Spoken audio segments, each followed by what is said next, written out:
It's another week here in Kansas City. We're over halfway through the season. This weekend against the Denver Broncos. The biggest game of the season so far. Yes. I'm a hard-working man. I wear a steel hard hat. I can ride, roll, a hammer and paint. Do things with my hands that most men can't. Come Monday morning, I'm the first to arrive. I ain't nothing but business, y'all, from 9 to 5. We're the ultimate routine team. We get in a regimented way of the way we do things. I think it permeates all through the building. There's no surprises. Got everything on.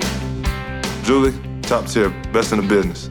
Yeah, you see what she's doing right now. She's getting in that ankle right there, trying to get a little pop. We're just trying to get a little more mobility in the joint itself. Sometimes you'll get what we call a cavitation, and that's the pop. And when his pops, it sometimes is a little eerie. I'm a hard-working man. I got it all on the line for a piece of the promised land. And I'm burning my candle at the fence. I can't wait to get up in the morning and do it all over again. Well, I'm a hard-living, hard-working man. You don't know what day it is, but you know what game day is. And that's the only thing that's important, preparing throughout the week to get to the game day. And women too.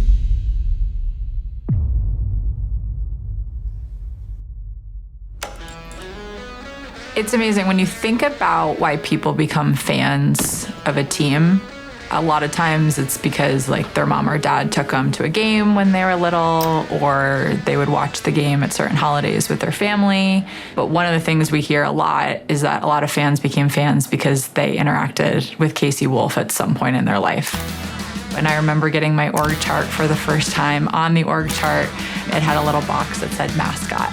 And I remember thinking, wow, I'm gonna be responsible for the mascot. You imagine that mascot is mostly on game day. What I didn't know was all of the other ways that the mascot comes to life during a week. Lamar Hunt, our founder, was all about creating the best fan experience and really bringing joy and entertainment to fans. And then I think he really found the person inside the suit that also allowed it to really come to life. We had one person within that same suit for, 30 plus years. I'd been told from day one that he was one of the most amazing people I would get to meet. Okay. So, when was the last time you were back in this room? You know what? I was in this room. Oh no! I'm sorry, Dan. Hey, make sure and get that on the bloopers. We didn't mean to get I have been hit harder than that, trust me.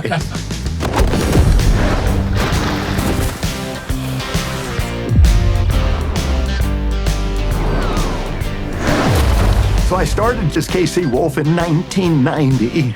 It sounds crazy, but some things you just know you were meant to do.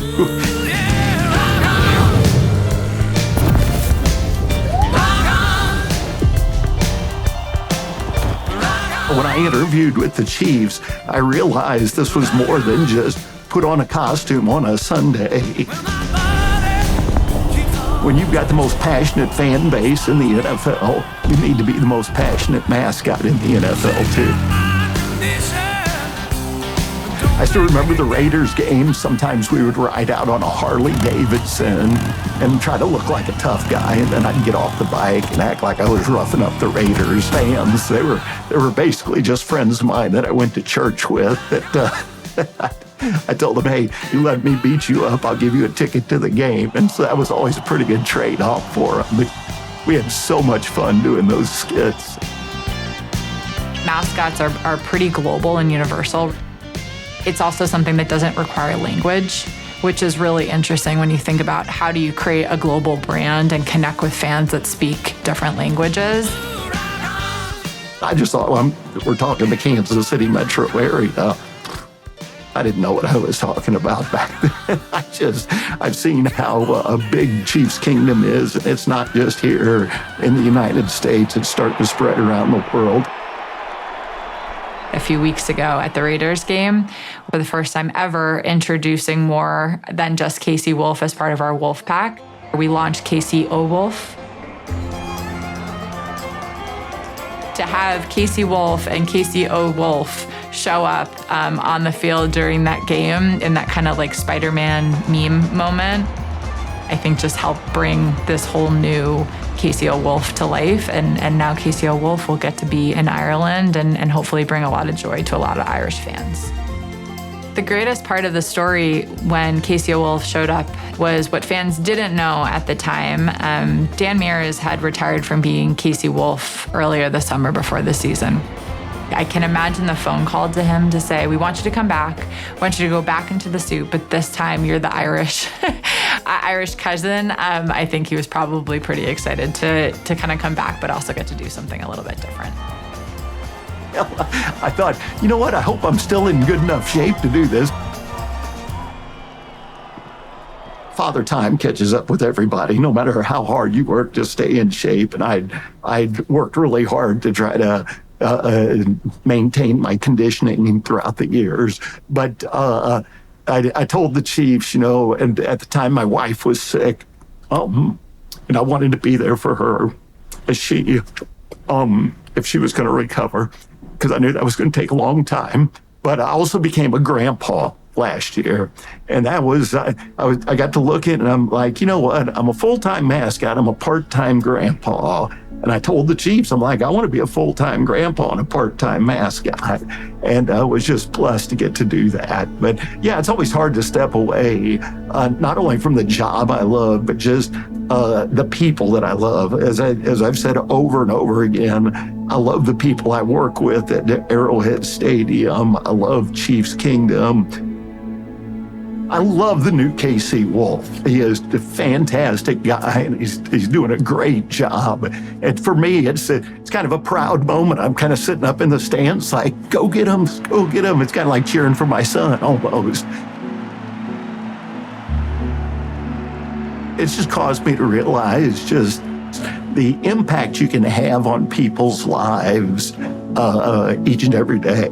I think we take that for granted sometimes. No matter what you do, whether you're a plumber, a teacher, an accountant, or a NFL mascot, we're called to use our platforms, our time, our talents, our treasures to go out and to make an impact in the lives of others. Because a life that's spent selfishly is wasted. A life that's investing in helping others, encouraging others, that's going to bear fruit for a long, long time. And that's what I've tried to do with this Casey Wolf platform, is just continue to use it to invest in the lives of others.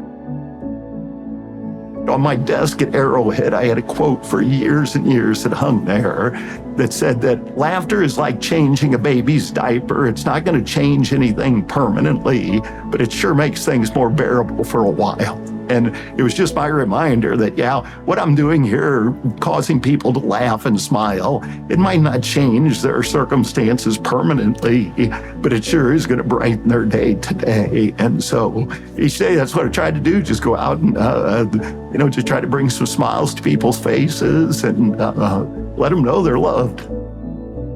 30 plus years later, it is again become something that is an icon within the Chiefs world, within Chiefs Kingdom. I think most people have interacted with Casey Wolf at some point in their life.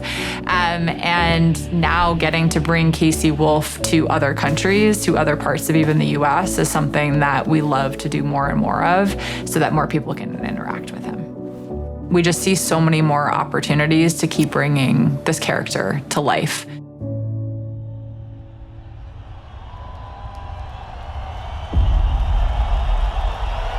Here in Denver against the Broncos. It's a 13-13 tie. It's set up for a great clash. Here's a 3rd and 11. Lofting it to Sutton, incomplete. And the crowd is roaring, looking for a flag that does not exist. And Lutz is coming onto the field. Come on, bro. Every game's a battle. It doesn't matter, where you picked, who you have. It's going to be a tight game. It's going to come down to probably a one-score game, and maybe whoever has the ball last. That's the way to hold him to 3. Period. Hey, that's the way to hold him to 3. That's well done. In this division, it's getting harder. The coaches that have come in the division, the players now that have been drafted or through free agency are at the other 3 teams that we need to play. It just seems like every year they get tougher and tougher. Nobody's going backwards, it doesn't feel like, in our division. I think it's going to be one of those divisions where, we're going to be in there swinging. Good again, 3 for 3 on the day.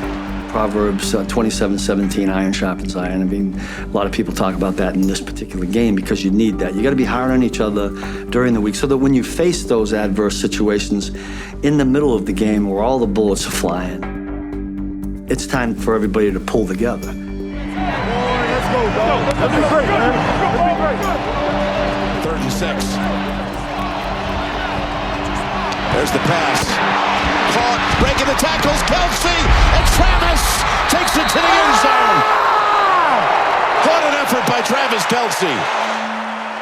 Everyone's chasing you. It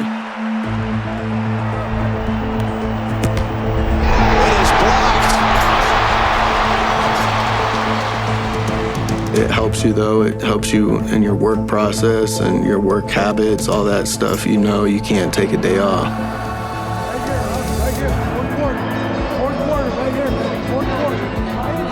Big 3rd and 5.